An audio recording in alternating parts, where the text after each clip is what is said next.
St. Petersburg, Russia. Russia's President Vladimir Putin today for the first time appeared to acknowledge the possibility that Russian hackers could have been involved in the cyber attacks that targeted the 2016 US election, speculating that it could have been individual patriotically inclined Russian hackers who carried out the attacks.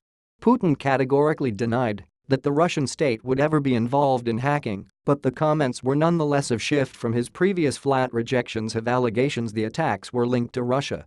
He made the remarks during a media sit-down at an economic forum in St. Petersburg when a journalist asked the Russian leader to comment on fears in Germany that Russian hackers might seek to influence the upcoming presidential election there with information leaks similar to those seen in the 2016 US election.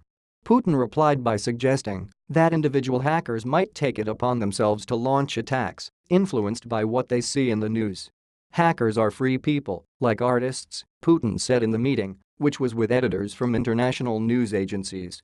They'll wake up today, read what is happening in interstate relations, and if they are patriotically inclined, they will start to do their bit, as they consider correct in the fight with those who speak badly of Russia. It is theoretically possible, Putin said. But Putin categorically denied that the Russian state could have been involved. We don't engage in that at the state level.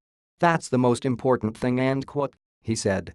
In a clear reference to allegations that Russia had sought to influence the US election with hacks targeting Democratic Party organizations, Putin added he did not believe hacking or information dumps can have a significant effect on the final result of an election.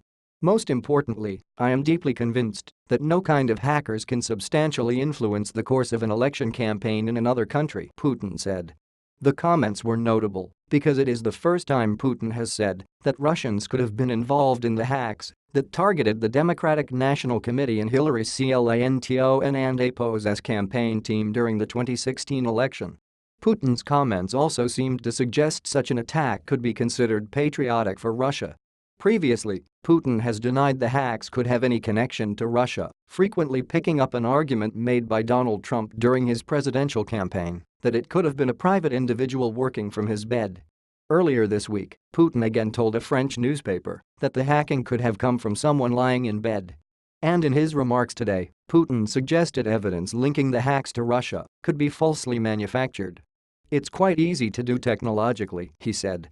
U.S. intelligence agencies have said that they believe with a high degree of confidence that the DNC hack was carried out by hackers directed by Russian intelligence as part of a broader Kremlin effort to meddle in the American election.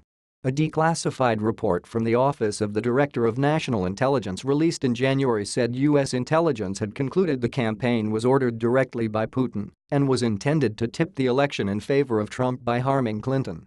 The Obama administration expelled 35 Russian diplomats in retaliation for the interference.